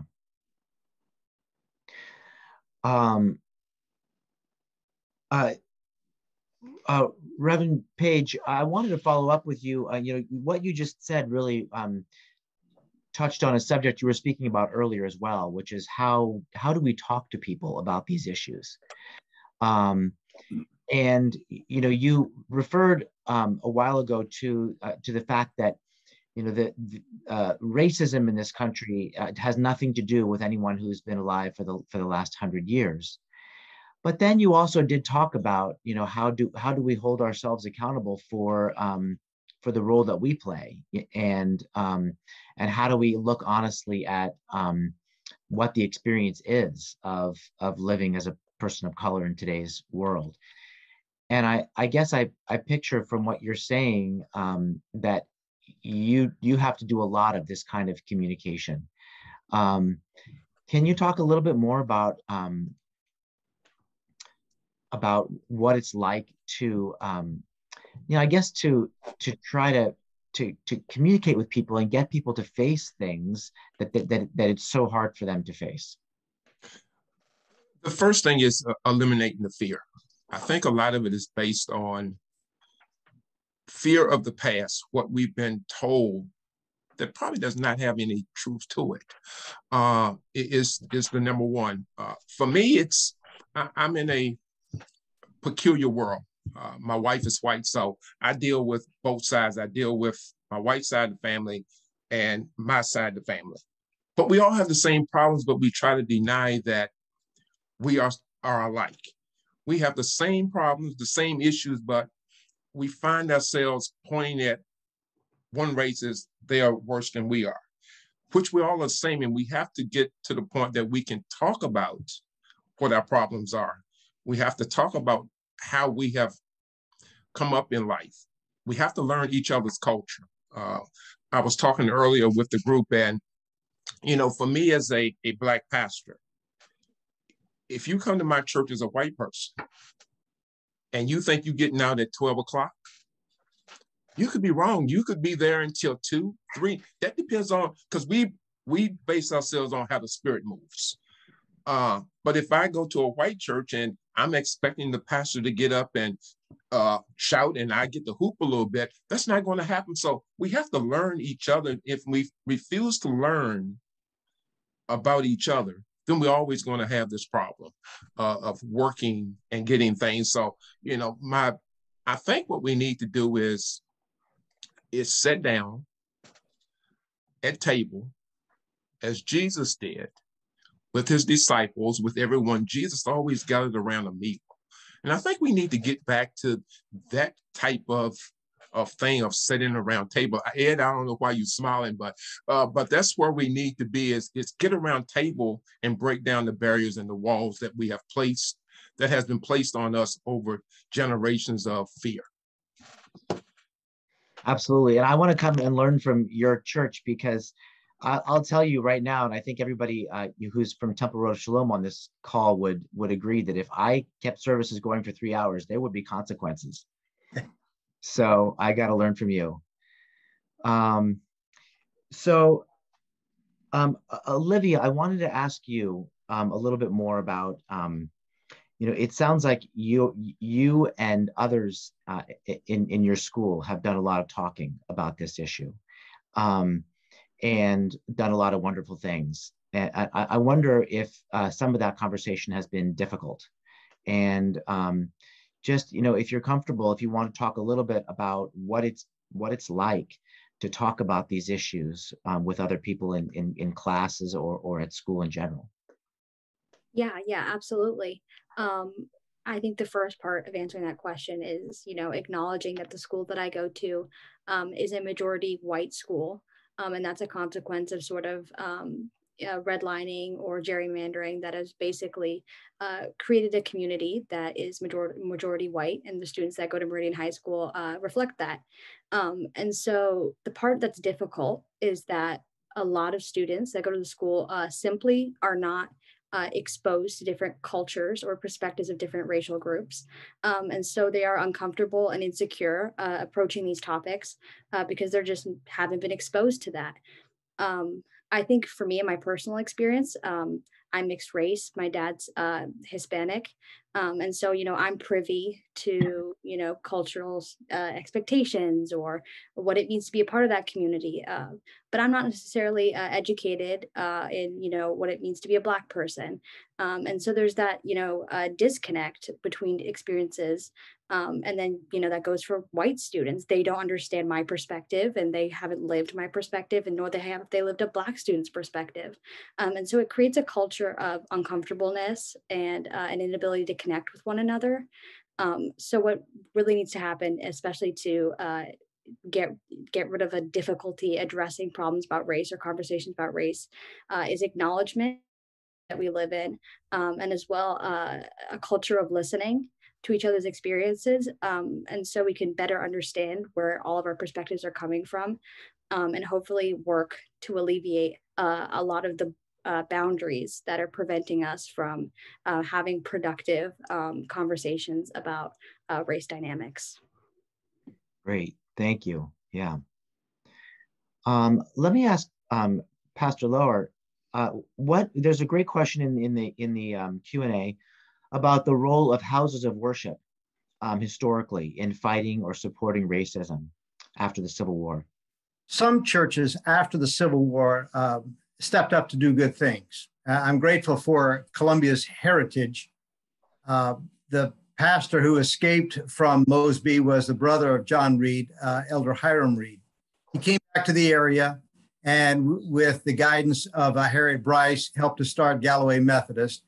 And a couple of years later, with the help of others, helped to start Second Baptist. Both these churches continue to this day. It's been my privilege to worship there and to preach there and all. I don't know what, for example, what all Columbia did in the 1900s. I don't know this, I fear that like many predominantly white churches, there was a terrible silence during the civil rights movement. Now, if I've got some fellow church members, fellow Columbians watching tonight, they may know better and they may scold me because that's not accurate. But I just, because my experience growing up in Louisiana, for example, was that churches, even the ones that were not explicitly racist, didn't say much, and they should have. They should have stood up. Who was standing up? Well, we know the history. It was the rabbis and the Catholic priests. So far as white folks, that's who was standing up. And so when we have James Page or Ed or Nikki come to Columbia, as they have on different occasions, to speak, to be part of a panel, to preach, I think it's a reminder to churches like Columbia, which is still primarily white Anglo, that we not only need to be aware of history, but we need to discern what things we need to do in the here and now. Now, Reverend Page may know otherwise what churches are doing now. Columbia, of course, has a social conscience, and so we do things like, well, our major thing right now is a food pantry. We continue to provide groceries primarily to non-Anglos, mostly Hispanics and other non-Anglos, but about 200 families every Saturday at our Crossroads campus. Wow. 3 miles, there in Ely's Crossroads, and other things like funding assistance for Afghan refugees and the like. I think what James says is so important. It's a matter of relationships and getting to know people, and for white Anglos to listen and learn and not presume to have all the answers, and to defer to the leadership of others. Thank you. May I add to that? Sure. I think we also, in addition to the Catholics and the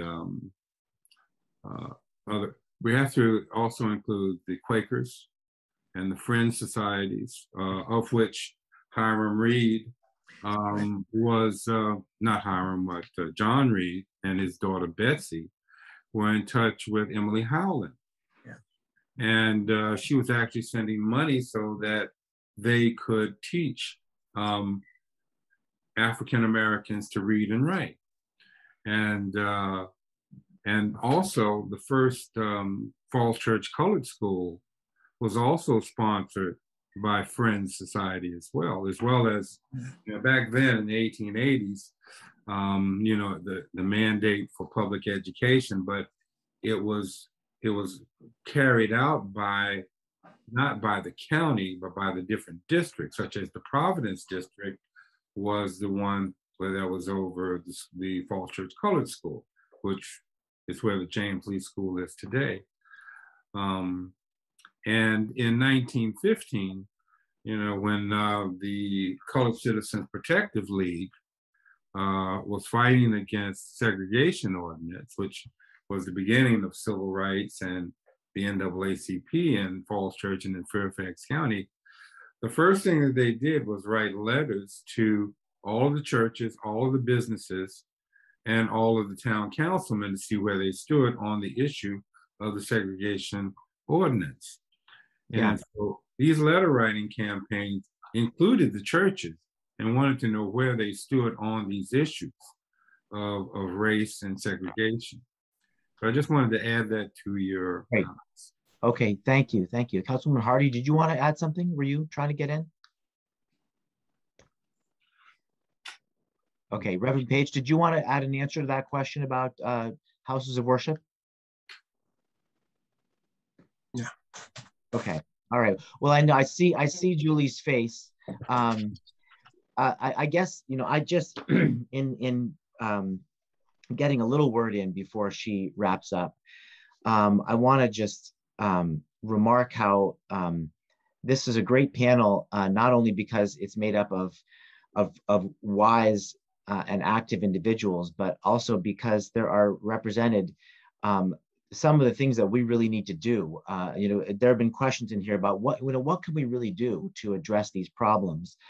And I see among this panel people who are dedicated to history and learning from history, people who have really talked about tonight and are very much dedicated to talking to each other and how do we listen and speak with each other, and people who are in the policy side, you know, working to make projects happen and to change laws. So I guess, you know, it shows that the opportunities are all over the place, and we need to find what it is that it is our passion, and just get involved and start doing it. Julie? Yeah, I completely agree. What can we do that is real and not, as Letty says, not just be performative, but really like dig in and think about what we can do. It's the whole purpose of this series. So first of all, I just want to thank all of the panelists so very much. And we lost Nikki to bedtime, but we sure enjoyed seeing your grandkids. And thank you all so much for sharing your ideas and your stories and your heart and your passions. And I think I can tell you from the conversations that people really have gotten a lot out of it. And I know we have learned a lot from you. So with that, I want to say to the audience, we have one more of these sessions coming up November 10th. These are open to anyone in the community. So please, somebody commented that they are borrowing a Temple Road of Shalom slot. This is open to everybody. So we really appreciate all of you participating and all of you just coming to listen and learn. We will be sending a link of the recording of this session to everybody who has registered. And we will also follow up with additional resource materials, as we mentioned. In the follow-up note, we'll also have a form. You have an opportunity to give us additional feedback. That'll be really helpful. This is part of what Temple Road of Shalom is undertaking and trying to think about what we can do in a meaningful way to take on racism. And so the feedback that you give us will be really, we take to heart, we really appreciate. So for those folks who are Temple Road of Shalom members, keep in mind there's other programs. We have Dialogues on Race and Equity coming up this month and then again in December. And you should look to the Road of Shalom resource links and social action information for signing up. So to all of you, thank you so very much. And we hope to stay in touch and stay engaged with you. Bye-bye. Thank you. Thank you.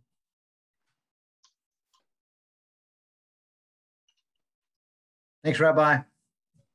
Thank you, Pastor. It was great. Outstanding. Thanks for all your work. It's just. Hey, I'll throw this in. I just got back from a staff retreat, and Dr. Bauckham was explaining about the Hebrew word tov. I guess, like in creation and every day, and God saw that it was tov. Good, and yes. tov, and it's more than just good. It's excellent, and how the Creator wants His world to be that, and what we're called to do. So I just thought I'd share that with you. Absolutely. I'll give you a greeting to Jim Balkin when I see him. Yeah, do that. Yeah, that's great. And I always love learning Hebrew from you know, from multi-faith sources. Absolutely. You know, sometimes non-Jewish scholars are the best scholars of what's in the Torah. It's great stuff. Well, my son has learned the Baruch Atah Adonai, and he taught it to his son. Yeah. And so my son does this program for kids in New York City, and every summer, of course, not this summer, but pre-COVID. So a lot of the kids were Jewish, and so I think it was after a Jewish program. So one day, nobody was there to say a prayer before the meal. And so they turned to my son, you know, and he says, "Hey, I know it. I can recite it." So that's really awesome. That's great. He's 35 and cool. His own anyway. That's great. Thanks, Rabbi. All right. Talk to you soon, I hope. Thank you. Bye-bye.